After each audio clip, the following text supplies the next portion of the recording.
தண்ணி குடிச்சதுக்காக உயர்ந்த ஜாதிக்காரன் மலத்தை கொண்டு வந்து கொடுக்குறான், சாப்பிட்டுக்கிறான். எங்கே சுதந்திரம்? நாம் எப்படி சுதந்திரம் கொண்டாடுறது? கொஞ்சம் யோசிச்சு பாருங்க.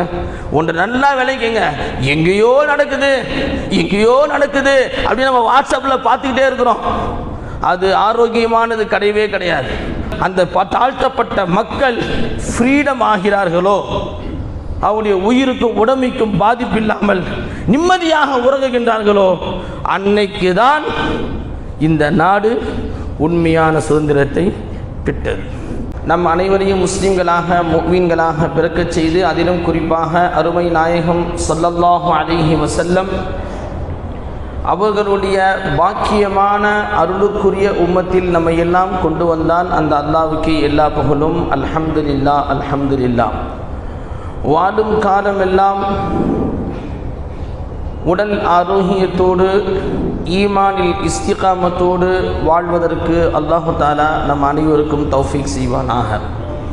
கண்ணியமான அல்லாஹ்வின் நல்லடியார்களே, ஆகஸ்ட் 15 சுதந்திர தின நாள், 79வது வருஷம்.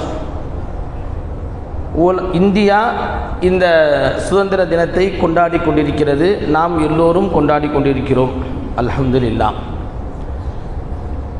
இந்த சுதந்திர தின நாளில் உண்மையான முறையில் இந்த மண் சுதந்திரம் அடைந்து விட்டதா?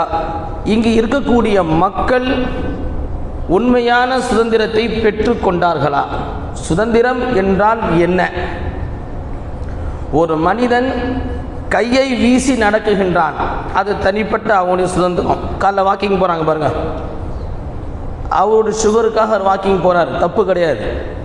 ஆனால் அவர் ஆட்டுகின்ற கை பக்கத்தில் இருக்கக்கூடிய கண்ணில் பட்டால் அங்கே அவர் சுதந்திரம் போயிடும். நல்ல விளங்கணும். இன்றைக்கி உலகத்தில், அதுவும் குறிப்பால் இந்த நாட்டில் எப்படி இருக்குன்னு சொன்னால், தீண்டாமை, உயர்ந்த ஜாதி, தாழ்ந்த ஜாதி என்பது எத்தனையோ அறிவாளிகள் பேசியதற்கு பின்னாலும் கூட, தீண்டாமை கூடாது என்று சொன்னதற்கு பின்னாலும் கூட, அந்த தீண்டாமை என்பது உயர்தர மக்களுடைய உள்ளத்தில் ஆணித்தரமாக பதிந்திருப்பதின் காரணமாக அவ்வப்போது வெளிப்பட்டது போக எப்போதும் வெளிப்படக்கூடிய ஒரு மோசமான நிலையில் நாம் இருக்கிறோம். ஆனால் தான் நம்ம சுதந்திரத்தை முழுசாக அடைஞ்சிட்டோமானா பார்த்தா முழுசாக அடையலை. இஸ்லாம் ரொம்ப அழகாக சொல்லுது, சரி சமமாக நடத்துங்கள், மனிதர்களுக்குள்ள மரியாதையை கொடுத்துருங்க. அதான் மேலே அல்லாஹ் சொன்னா, யா ஐயுஹன்னாஸ், மக்களே. அல்லாஹ் குரான்ல யா ஐயுஹல்லஸீன ஆமனுன்னு சொல்லிட்டா ஈமான் கொண்டவங்க மட்டும் வந்துருவாங்க. யா ஐயுஹன்னாஸ்ன்னு சொன்னா எல்லா மக்களும் வந்துருவாங்க. இன்னா ஹலக்னாக்கும் மின் ஸக்கரின் வ உன்ஸா, உங்க எல்லாரையுமே ஒரே தாய் தகப்பனுக்கு நான் கொண்டு வந்தேன். அப்பனா என்ன அர்த்தம்? நீங்க எல்லாம் சமம்னு அர்த்தம். இந்த சரி சமத்தை எங்க பார்க்கலாம் அப்படின்னா, பள்ளிவாசல தான் நம்ம பார்க்க முடியும். முதல்ல இஸ்லாம் கொண்டு வந்து தன்னுடைய இல்லத்தில், அல்லாஹ்வுடைய இல்லத்தில் அந்த சரி சமத்தை கொண்டு வருது. ஒரு பரம்பரை முஸ்லீம் அவர் சஃபில் நிற்கிறார். நேற்று ஒரு மனிதர் முஸ்லீம் ஆகிவிட்டார். 50 வருஷம் அவர் காஃபிரா வாழ்ந்தார், நேற்று கலிமா சொன்னார், இன்னைக்கு ஜும்மா தொழுக வந்தார்னா அந்த பரம்பரை பணக்கார பக்கத்தை அவர் நிற்கலாம். இஸ்லாம் அனுமதி கொடுக்குது அவருக்கு. நோன்பு திறக்கும் போதும் சரி, தொழுகையிலும் சரி, எல்லாத்தையும் சரிசமாக ஒரு பங்கு கொடுக்குது. அவரை ஒதுக்கிலாம் வைக்கல. அதே சமயம் மனிதாபிமானம், மன்லம் யர்ஹமுஹு மன் ஃபில் அர்த், பூமியில் உள்ள மக்கள் மீது நீங்கள் இரக்கம் காட்டினால், இரக்கம் காட்டுங்க. ஆனால் இரக்கம் நீங்கள் காட்டலன்னு சொன்னா, லா யர்ஹமுஹு மன் ஃபிஸ் ஸமா, வானத்தில் உள்ளவன் உங்கள் மீது இரக்கம் காட்ட மாட்டான். பூமியில உள்ள மக்கள் மீது நீங்கள் இரக்கம் காட்டவில்லை என்று சொன்னால், வானத்தில் உள்ளவன் இரக்கம் காட்ட மாட்டான். நபிகள் பெருமானார் ஸல்லல்லாஹு அலைஹி வஸல்லம் கடைசி ஹஜ்ஜத்துல் விதா, சஹாபாக்கள் மட்டும்தான் இருக்கிறாங்க. அங்க எந்த காஃபிரும், எந்த நசாராவும், எந்த மஜூசியும் கிடையாது. அரஃபாவுடைய மைதானத்தில் நபி ஸல்லல்லாஹு அலைஹி வஸல்லம் ஹஜ்ஜ தவாஃப முடிச்சிட்டு அரஃபாவுடைய மைதானத்தில் நபி அவர்கள் அந்த சஹாபாக்களுக்கு சொல்ற வார்த்தை என்ன சொல்லுங்க தெரியுங்களா? யா ஐயுஹல் ஹுஜ்ஜாஜ், 1500க்கும் அதிகமான சஹாபாக்கள், 1,24,000 சஹாபாக்கள் அங்க இருக்கிறாங்க, மைதானத்தில் இருக்கிறாங்க. அப்போ நபி சொல்றாங்க யா அய்யுஹல் ஹுஜ்ஜாஜ்னு சொல்லணும், நபி சொல்லல. யா அய்யுஹல்லஸீன ஆமனு அப்படின்னு நபி சொல்லணும், அப்படியும் சொல்லல. ஏன்னா ஈமான் கொண்ட மூமின்கள் தான் இருக்கிறாங்க. ஆனா நபி ஆரம்பிக்கும் போது ஹஜ்ஜத்துல் விடால நபி சஹாபாக்களுக்கு சொன்னது, இது எனக்கு கடைசி ஹஜ்ஜாக இருக்கின்ற நிலைமையில் அடுத்த வருஷம் இந்த அரஃபால நான் இருப்பேனா எனக்கு தெரியாது அப்படின்னு சொன்னோன்னா எல்லா சஹாபாக்களும் வந்துட்டாங்க நபிக்கு, நபியுடைய சுஹபத்தில் அந்த ஹஜ்ஜில் வந்து சேர்ந்துட்டாங்க. அப்போ நபி சொல்றாங்க, எப்படி ஆரம்பிக்கிறாங்க, யா அய்யுஹன் நாஸ், மக்களே நான் கூப்பிட்டாங்க. அங்க இருந்தது ஃபுல்லா சஹாபாக்கள் மட்டும்தான். யா அய்யுஹஸ் சஹாபா அப்படி சொல்லணும், சொல்லல. ஏன்னா இப்ப சொல்ற நான் வார்த்தை உலக மக்களுக்கு நான் சொல்றேன், இன்ன ரப்பக்கும் வாஹிதா, உங்க எல்லாருடைய இலாவும் மாபூதும் அல்லாஹ் ஒருவனே. வ இன்ன அபூக்கும் வாஹிதா, உங்க எல்லாருடைய வாப்பா ஆதம் அலைஹிஸ்ஸலாம், ஒரே வாப்பா தான். அதனால நீங்கள் குலத்தில் கோத்திரத்தில் உயர்ந்தவங்க என்பது கிடையவே கிடையாது. எப்போ உங்க உள்ளத்தில் ஈமான் வந்து விட்டதோ நீங்கள் சகோதரர்கள். மனிதர்கள் அடிப்படையில் மனிதாபின் அல்லாவும் கூட மனிதர்களை படைத்தது மனிதர்கள் மகிழ்ச்சியாக வாழ வேண்டும், சுதந்திரமாக வாழ வேண்டும் என்று அல்லாஹ் ஆசைப்படுகிறான்.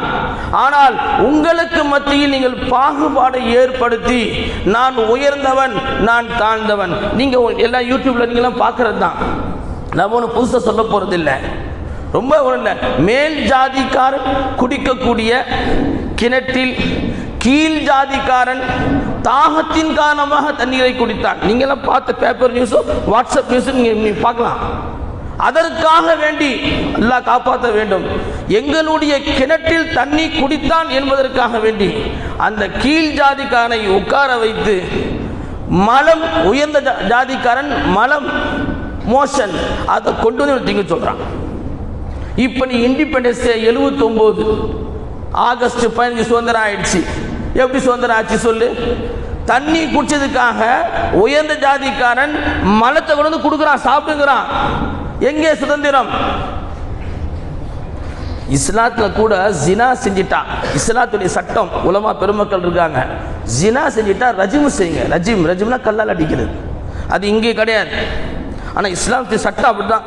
ஒருத்தர் விபச்சாரம் செஞ்சுட்டான், கல்யாணம் ஆவாதவன் விபச்சாரம் செய்தால் 80 சவுக்கடி இல்லை 100 சவுக்கடி அடிக்கிறான், சட்டத்தில் இருக்குது. கல்யாணம் ஆனவன் செஞ்சா ரஜிம்னா கல்லால் அடிச்சு சாவடிக்கிறது. அநியாயமாக கீழ் ஜாதி பெண் விபச்சாரம் செய்ததற்காக அவளுடைய ஆடையை உருவி பல 100 ஆண்களுக்கு மத்தியில் ஒரு பெண்ணுடைய ஆடையை உருவி கல்லால் அடிக்கிறதுக்கு எங்கேயுமே அனுமதி இல்லை. நாம் எப்படி சுதந்திரம் கொண்டாடுறது? கொஞ்சம் யோசிச்சு பாருங்க. ஒன்று நல்லா விளைக்குங்க, எங்கேயோ நடக்குது அப்படின்னு நம்ம வாட்ஸ்அப்பில் பார்த்துக்கிட்டே இருக்கிறோம். அது ஆரோக்கியமானது கிடையவே கிடையாது, அது ஆரோக்கியம் அல்ல. அங்கு நடக்கக்கூடியது இங்கே நடக்க முடியாதுன்னு சொல்ல முடியாது. அல்லாஹ் நம்மளையும் அல்லாஹ் பாதுகாப்பானாக, எல்லா கலிமா சொன்ன முஸ்லீம்களையும் அல்லாஹ் பாதுகாப்பானாக. அப்போ நீங்கள் வரலாறு நீங்கள் பிரட்டி பார்த்தீங்கன்னா, கால சூழ்நிலையை நீங்கள் பிரட்டி பார்த்தீங்கன்னா, எல்லா இஸ்லாம் எந்த அளவுக்கு ஃப்ரீடம் கொடுக்குதோ அந்த ஃப்ரீடம் இன்று வரை நாம் சுதந்திரம் கொண்டாடுகிறோமே தவிர அந்த ஃப்ரீடம் நமக்கு கிடைக்கவே இல்லை. ஆனால் இதை முழுமையாக செஞ்சது யாரு? இந்த ஃப்ரீடம், இந்த சுதந்திரத்தை முழுமையாக கொடுத்தது யார் அப்படின்னு சொன்னா நபிகள் பெருமானார் ஸல்லல்லாஹு அலைஹி வஸல்லம். மனிதன் நீங்க நல்லா பாருங்க, இந்த உலகத்தில் உயர்ந்தவர்கள் மனிதர்கள் மிகவும் உயர்ந்தவர்கள். நான் எதை சொல்றேன்னா, அல்லாஹ் குர்ஆன்ல சொல்றான், இன்ன அக்ரமக்கும் இந்தல்லாஹி அத்காக்கும். காசு இருக்கலாம், பணம் இருக்கலாம், வீடு இருக்கலாம், வாசல் இருக்கலாம், பல உயர்வான வாகனங்கள் இருக்கலாம், எது வேணா இருக்கலாம். அல்லாஹ்வுடைய பார்வையில் யார் உயர்ந்தவர் அப்படின்னா, இன்ன அக்ரமக்கும் இந்தல்லாஹி அத்காக்கும். யார் தக்வா செய்கிறார்களோ, யார் இறையச்சத்தோடு வாழ்கிறார்களோ அவரே உங்களில் சிறந்தவர். நீ அரபி பேசினாலும் சரி, எது வேணா பேசிட்டு போ, பிரச்சனை. இங்கிலீஷே பேசினாலும் சரி, பிரச்சனை இல்லை. யார் இறையச்சத்தை பேணுகிறார்களோ அவர்களே உங்கள் உயர்ந்தவர்கள். நபிகள் பெருமானார் ஸல்லல்லாஹு அலைஹி வஸல்லம் அவர்கள் பக்கத்தில் யார் இருப்பா? அபூபக்கர் சித்திக் நாயகம் அவங்க உயர்ந்த குலம், உமர் நாயகம் அவங்களும் உயர்ந்த குலத்தில் உள்ளவங்க, உஸ்மானே கனி அவங்களும் உயர்ந்த அரசு உள்ளவங்க. நபியோட வீட்டு வாசல்ல பிஏ யார் இருப்பா அப்படின்னு பார்த்தீங்கன்னா எல்லாமே அடிமைகள் தான். ஒரு உயர்ந்த குலத்தில் உள்ளவங்க என் பக்கத்தில் ஏதாவது ஃபங்க்ஷனுக்கு போனதான் சஹாபாக்கள் கூட வருவாங்க, நபி கூப்பிடுவாங்க. பெரும்பாலும் நபி வீட்டுக்குள்ள இருந்தாலும் சரி, ஏதாவது ஒரு மஷூரா பண்ணதாலும் சரி, யாரு கூட இருப்பாங்க அப்படின்னா உசாமா அப்படின்னு ஒரு சஹாபி. அவர் யாருன்னா அவர் வாப்பாவும் அடிமை, அவரும் அடிமை. பார்க்கவும் கொஞ்சம் கருப்பாக இருப்பார், அசிங்கமாக இருப்பார். நாம் தள்ளி நின்று பேசுவோம், கிட்ட சேர்க்க மாட்டோம். அப்படி இல்லை, நபி பக்கத்தை வச்சுருப்பாங்க. ஸைத் ரலியல்லாஹு தஆலா அன்ஹு அவங்களும் அடிமை தான், பக்கத்தை வச்சுருந்தாங்க. அம்மார் இப்னு யாஸர் ரலியல்லாஹு தஆலா அன்ஹு அவங்களும் அடிமை தான், பக்கத்தை வச்சுருந்தாங்க. உச்சகட்டமாக ஹஜ்ரத் பிலால் ரலியல்லாஹு தஆலா அன்ஹு பக்கத்தில் இருப்பாங்க, நபி பக்கத்தில் இருப்பாங்க, நபி அருகாமையில் இருப்பாங்க. பெரிய பெரிய சஹாபாக்கள் கூட தன்னுடைய குடும்ப செய்தியை ஹதீஸில் ஆதாரமாக இருக்கு, வரலாறு ஆதாரமாக இருக்கிறது. பெரிய பெரிய சஹாபாக்கள் தன்னுடைய குடும்ப செய்தியோ அல்லது ஒரு பர்சனல் மேட்டர், அது ஒரு பொதுவான ஒரு விஷயமோ எதுவாக பேசுவதாக இருந்தாலும் டேரக்டா நபிட்டு பேச மாட்டாங்க. உசாமா ஜி சொல்லுங்க ஜி, நபி என்ன செய்கிறாங்க, உள்ள இருக்கிறாங்க, இல்லை ஒரு செய்தி சொல்லணும். அப்படியா, இந்த செய்தி நபியிட சொல்லு. நேராக சொல்லி சலாம் சொல்லிட்டு போனேன். அஸ்ஸலாமு அலைக்கும் யா ரசூலுல்லாஹ், கொஞ்சம் வெளியே வாங்க. வெளியே யாருப்பா, உசாமா என்ற அடிமை ரசூலுல்லாஹ் வச்சிருந்தாங்க வாசல்ல. அடிமையாக வைக்கல, தான் புள்ள மாதிரி வச்சுக்கிட்டாங்க ஸல்லல்லாஹு அலைஹி வஸல்லம். அப்போ நபி சஹாபாக்களை எப்படி நடத்துனாங்கன்னா, அதனால தான் பாருங்க, நீங்கள் மார்க்கத்தை பாருங்களேன், நோம்புல தப்பாயிடுச்சு, ஹதீஸ் எடுத்து பாருங்க, நோம்புல விட்டுட்டோம் அப்படின்னா 60 அடிமையில் உரிமை விடு. இந்த மாதிரி பாவங்களுக்கு பரிகாரமாக அடிமைகளை உரிமை விட்டு அடிமை தலையை இல்லாமல் ஆக்கிட்டாங்க ஸல்லல்லாஹு அலைஹி வஸல்லம். டைரக்டா சொன்னா ஒத்துக்க மாட்டாங்க. அப்ப குற்ற பரிகாரமாக அந்த அடிமை தளத்தை அகற்றுவதற்காக இந்த குற்றத்துக்கு 10 அடிமை உரிமை விடு, இந்த குற்றத்துக்கு 3 அடிமை உரிமை விடுன்னு சொல்லி அடிமையாக இருந்தவர்களை எல்லாம் ஃப்ரீடம் ஆக்கிட்டாங்க ஸல்லல்லாஹு அலைஹி வஸல்லம். வரலாறு நம்ம பிரட்டி பார்க்குறோம். நபி அவர்களை யாராவது உயர்ந்த குலத்தில் உள்ளவங்க, பனு குறைதா, பனு தமீம் அப்படி போன்ற பெரிய பெரிய குலத்தில் உள்ளவங்களாம் நபியை பார்க்க வருவாங்க. நபி அவங்கள ரெஸ்பான்ஸ் பண்ணுவாங்க. ஏன்னா உயர்ந்த குலத்தில் உள்ளவங்க பொதுவாகவே ஒரு தலைவர், ஒரு பள்ளியின் தலைவர், ஒரு கமிட்டியோட தலைவர், ஒரு நிர்வாகத்தில் இருக்கும்போது நபி மரியாதை செய்வாங்க. எப்படி மரியாதை செய்வாங்க அப்படின்னா, எதுக்காக மரியாதை செய்வாங்கன்னா, அவர் அதர் காஸ்ட், வேறு மதத்தில் உள்ளவர், நாம் நடக்கக்கூடிய இந்த ஒழுக்கத்தை வச்சு அவர் ஈமானை ஏற்றுக்கொள்ளலாம். அதுக்காக தான் நபி என்ன செய்வாங்க அப்படின்னு சொன்னால், தான் மேலே போட்டிருக்க துணியை எடுத்து கலட்டி வர்றவருக்கு விரித்து உட்கார வைப்பாங்க. இது நபியோடைய பழக்கம், நீங்கள் ஹதீஸ் நிறைய பார்க்கலாம். அப்போ வாயில் இப்னு ஹுஜுர் அப்படின்னு ஒருத்தர் ஈமான் கொள்ளல, ஒரு கூட்டத்துடைய தலைவர். அவர் நபியை பார்க்க வருகிறார், குதிரையில் வரார். வாசலை நிப்பாட்டியாச்சு, குதிரை வாசல் நிற்குது, அவர் உள்ளே வந்துட்டார். நபி என்ன பண்ணாங்க, அவருக்கு பின்னாடி நிறைய 100 பேர் இருப்பாங்க, 200 பேர் இருப்பாங்க. இவர் ஈமான் கொண்டார்னா நபிக்கு ஹரிஸ் பேராசை. ஏன்னா 100 பேர் ஈமான் கொள்வாங்கல்ல, அதுக்காக வேண்டி மேலே துணியை இதுக்கு அடுத்து இந்த மேலே ருமால் தான், இந்த ருமால் இந்த மாதிரி அங்கே அவங்க நபியை போடுவாங்க, அந்த ருமாலை விரிச்சு உட்கார வைப்பாங்க. வந்தார் நபிக்கிட்ட, அந்த சஹாபி பேசினாங்க, அந்த ஈமான் கொண்டாத நபர் பேசினார். பேசி முடிஞ்சு நபி வெளியே வந்தாங்க. வாசல்ல முஆவியா ரலியல்லாஹு தஆலா அன்ஹு, வாசல்ல முஆவியார் ஏழை சஹாபி, காசு பணம் ஒன்றுமே இல்லை, நபியோட வீட்டு வாசலில் உட்காந்துருக்குறாங்க. முஆவியா ரலியல்லாஹு தஆலா இந்த வாயில் இப்னு ஹுஜூரை மதீனாவுடைய எல்லை வரை சென்று விட்டு வாருங்கள். உடனே நபியோட உத்தரவு. உடனே எஞ்சி வந்தாங்க, அவர் குதிரை மேலே உட்காந்துருந்தாரு, அந்த கயிறை பிடிச்சாங்க, நடந்து போயிட்டே இருந்தாங்க. இது வரைக்கும் மதீனா எல்லை வரைக்கும் போகணும்.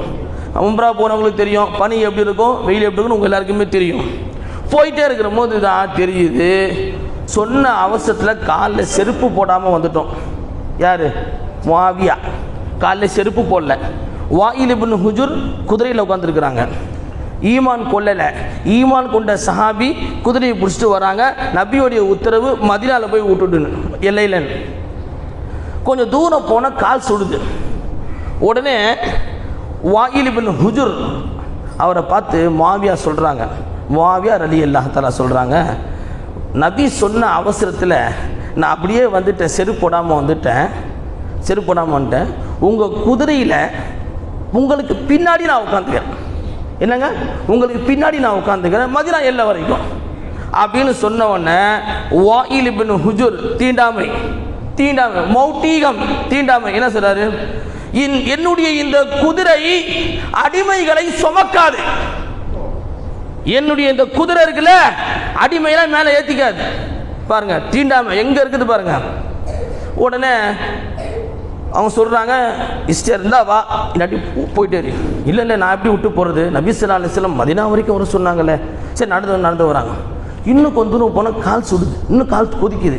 அப்போ சொன்னாங்க, நீங்கள் குதிரை மேலே இருக்கிறீங்க, ஆனால் நீங்கள் போட்டுருக்க செருப்பு ஃப்ரீயாக இருக்குது, நீங்கள் தான் காலில் மாட்டிருக்கீங்க, கொஞ்சம் கழட்டி கொடுங்க, நான் காலில் போட்டுக்கிறேன், கழட்டி கொடுங்க, என் காலில் போட்டுக்கிறேன். மதீனா வந்தவுடனே செருப்பு கழட்டி நான் தொடச்சி கொடுக்குறேன், தொடச்சி கொடுத்துட்றேன். அடிமைகள் செருப்பு போடாமல் இருப்பதான் நல்லது. எங்க எந்த மாதிரி நேரம் என்ன, நம்ம சராசரி மனுஷனே கொஞ்சம் யோசிப்பான், கேட்ட செருப்பு போட்டுக்கப்பான்னு சொல்லுவான், ஆனால் சொல்லலை. பொதுவாகவே காலத்தின் சக்கரம் சுழலும். குர்ஆன் அல்லாஹ் சொல்றான், வதில்கல் அய்யாமு நுதாவிலுஹா பைனன் நாஸ், காலம் சுழலும் சொன்னான்.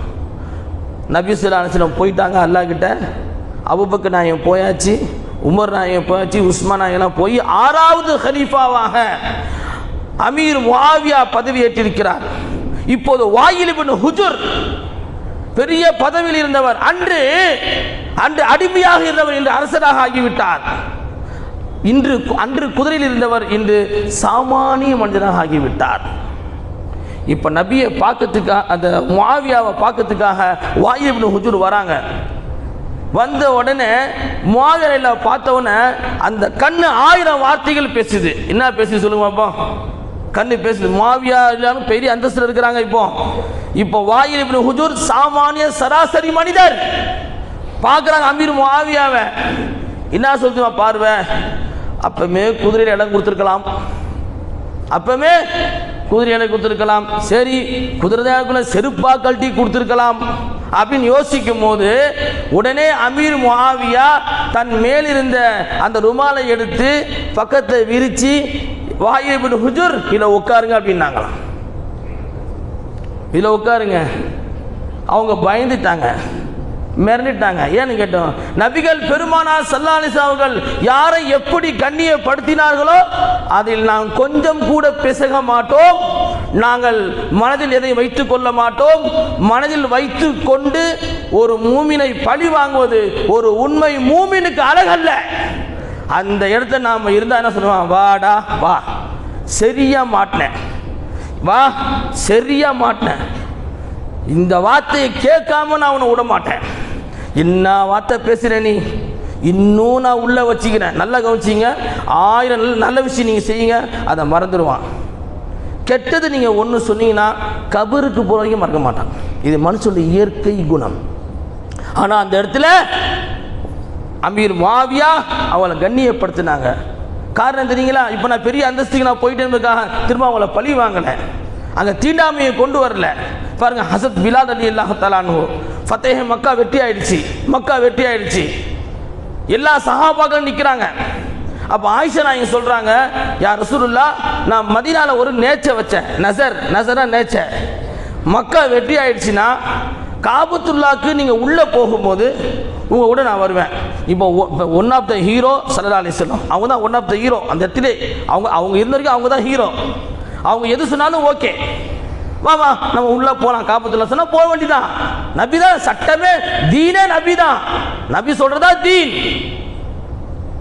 தன் மனைவி பார்த்து சொன்னாங்க, இந்த எல்லாம் உம்ரா போயிருப்பீங்களா, ஹத்தி மேலே இருக்கும், ஹத்தி மேலே ஒரு சின்ன ஒரு காம்பவுண்ட் சொல்லுமா ஒன்று இருக்கும், இதுவும் ஹரமுடைய எல்லை தான், இதுவும் இது காபா தான், நீ இங்கே உள்ளே தொழுவுமா அப்படின்னாங்க. இல்லை யார சொல்ல, நான் காபத்துல்லாக்கு உள்ள இல்லை, என்ன இதுவும் காபா தான், நீ இங்கே தொழுவுன்னாங்க. 3வது கேட்கும் நபி சொன்னாங்க, நான் யாரையுமே கூட்டு போக மாட்டேன், பிலால் தான் உள்ள கூட்டு போறேன். பிலால் யாருங்க? அடிமை. நபி காலத்தில் அடிமை இருந்துச்சு.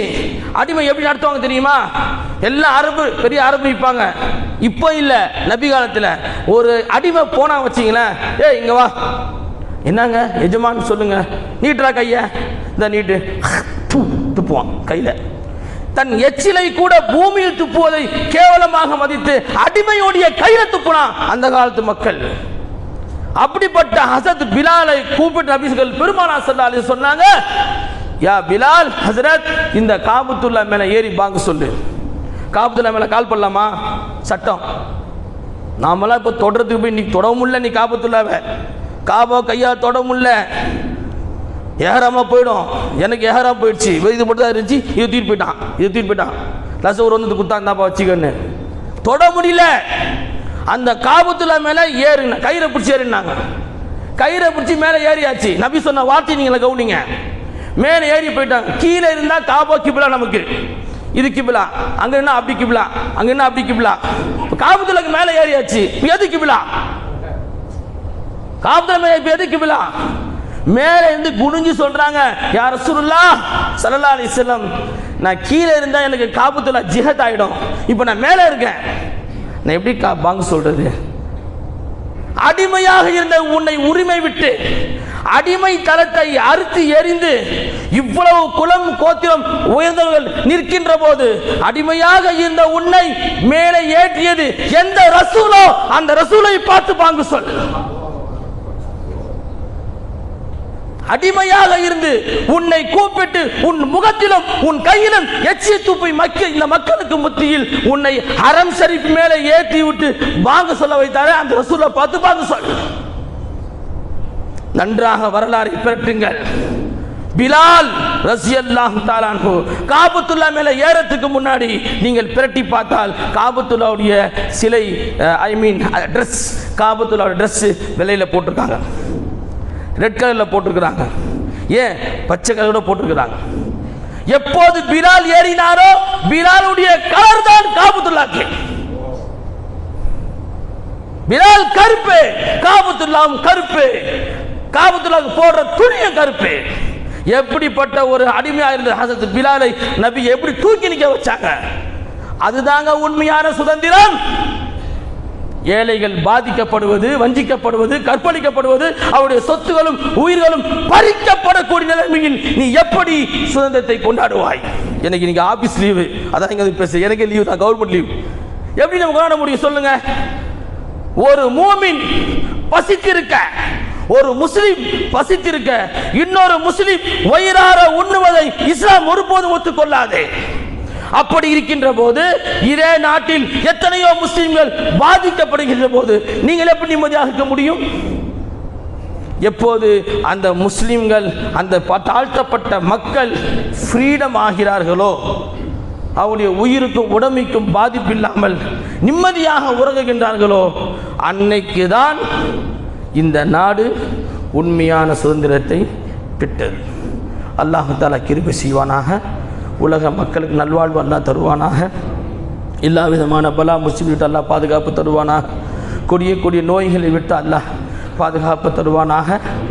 உலக முஸ்லீம்களுக்கு ஆஃபியத்தான சலாமத்தான நல்வாழ்வை அல்லாஹ் தருவானாக. வாஹிர் தாவான் அல்ஹம்துலில்லாஹி ரப்பி